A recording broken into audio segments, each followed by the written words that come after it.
सालों पहले, जब उत्तर के पहाड़ों के पार दुनिया अभी सो रही थी, तब धरती ने पहली बार दर्द से चीख मारी थी। गांवों के ऊपर आकाश अचानक अंधेरा हो गया। लोगों ने ऊपर देखा और उनकी सांसें रुक गईं। वो बादल नहीं थे, वो दानव थे, इतने विशाल कि पहाड़ उनके घुटनों तक आते थे और बादल उनके कंधों से टकराकर फट जाते थे। एक दानव ने पूरे गांव को अपनी हथेली में उठा लिया, घर, मंदिर, लोग, सब एक साथ। फिर उसने हंसी जैसी भारी सांस छोड़ी और गांव को दूर घाटी में फेंक दिया। लोग हवा में ऐसे उछले जैसे बच्चों के खिलौने हों। चीखें थीं, लेकिन कोई खून नहीं। एक और दानव ने सड़क पर भागते लोगों को कमर से पकड़ा और दूर पहाड़ की ओर उछाल दिया।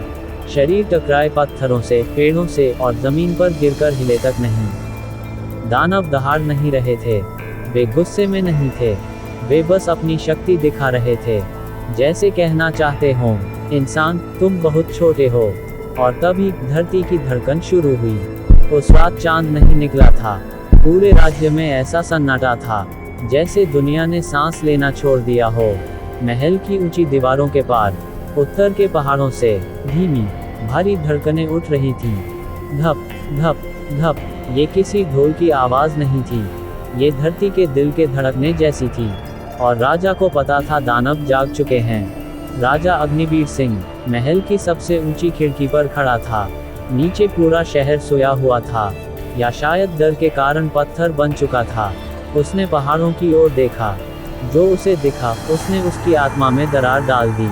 पहाड़ चल रहे थे। नहीं, वो पहाड़ नहीं थे, वो दानव थे। 100 हाथ ऊंचे, पत्थर जैसे शरीर, उनकी त्वचा में गहरी दरारें, जिनसे पीली रोशनी ऐसे निकल रही थी जैसे धरती के भीतर की आग बाहर झांक रही हो। हर कदम पर धरती कांप रही थी। महल की दीवारें कराह रही थीं। राजा के पीछे खड़ा सेनापति घुटनों के बल बैठ गया। महाराज, उसकी आवाज फट रही थी, ये वही हैं जिन्हें इतिहास में दफन कर दिया गया था। राजा ने बिना पलक झपकाए पूछा, कितने? सेनापति ने निगलते हुए कहा, सिर्फ 3, लेकिन 3 ही एक पूरे राज्य को मिटाने के लिए काफी हैं। 1000 साल पहले, जब इंसान सत्ता का अर्थ सीख ही रहे थे, तभी धरती के गर्भ से 3 रक्षक उठे थे। उन्हें कहा गया दानव। वे देवता नहीं थे, वे असुर भी नहीं थे, वे संतुलन थे। उनका काम था धरती के नीचे सोए उस अंधकार को बांधे रखना, जो अगर जाग जाता तो पूरी दुनिया निगल लेता।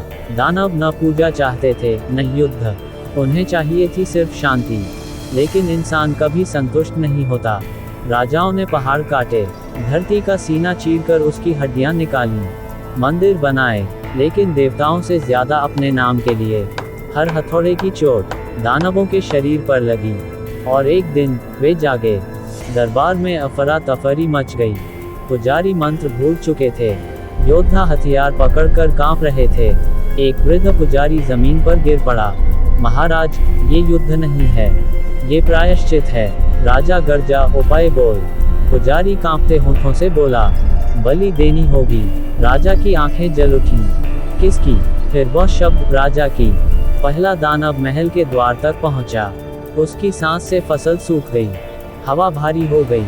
उसने जमीन से राजा की पुरानी पत्थर की मूर्ति उठाई और उसे ऐसे तोड़ दिया जैसे वो मिट्टी हो। उसकी आवाज सीधे राजा के भीतर गूंजी, अग्निवीर सिंह, हमारे नाम पर तूने धरती का खून बहाया है।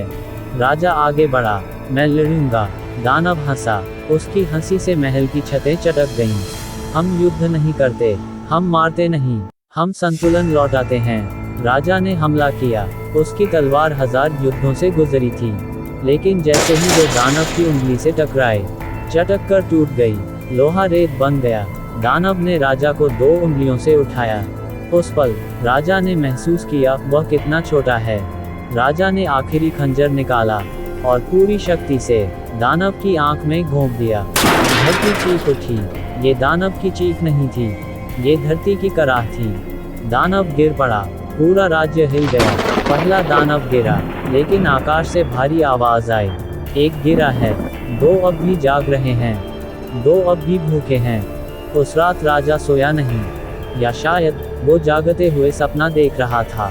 उसने खुद को दानवों के बीच खड़ा देखा, उनके शरीर पत्थर के थे और उसका शरीर धीरे धीरे उन्हीं जैसा हो रहा था। उसकी त्वचा सख्त हो रही थी, सांस भारी।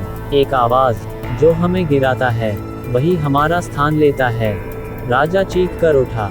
उसके हाथ पत्थर जैसे ठंडे थे, हथेली पर दरार उभर आई थी। तांत्रिक बुलाया गया। उसने राजा को देखा और पीछे हट गया। महाराज, आप बदल रहे हैं। राजा फुसफुसाया, सच बोल। जो दानव को गिराता है वो खुद दानव बनता है, ये नियम है। राजा हंसा, लेकिन उसकी हंसी में अब इंसान की गर्मी नहीं थी, उसमें पत्थर की गूंज थी। बाकी दो दानव अब पूरे राज्य में घूम रहे थे।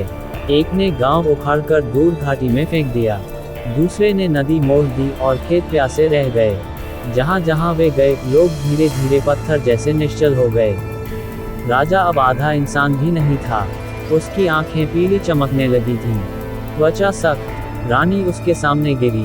रुक जाओ, राजा बोला। अगर मैं नहीं रुका तो कोई नहीं बचेगा। आखिरी टक्कर राजा और दानव के बीच नहीं थी, वो राजा और उसके भीतर जागते दानव के बीच थी। दोनों दानव उसके सामने खड़े थे। एक बोला, तू अब हम में से है। राजा बोला, नहीं, मैं राजा हूँ। टक्कर हुई, धरती फट गई, आसमान लाल हो गया। जब धुआं छटा, दोनों दानव गिर चुके थे, लेकिन राजा खड़ा था, पूरा पत्थर। राजा ने आखिरी आदेश दिया, मुझे पहाड़ में कैद कर दो। लोग रोए, रानी टूट गई। राजा बोला, अगर मैं जागा तो मैं भी भूखा हो जाऊंगा। राजा को जिंदा पत्थर में दफन कर दिया गया। आज भी कहा जाता है, अगर पहाड़ों के पास धरती धड़कने लगे, अगर पत्थर गर्म हो जाएं, अगर हवा भारी सांस लेने लगे, तो समझ लो राजा अग्निवीर सिंह अब भी राज्य की रक्षा कर रहा है, या दानव फिर से भूखे हैं।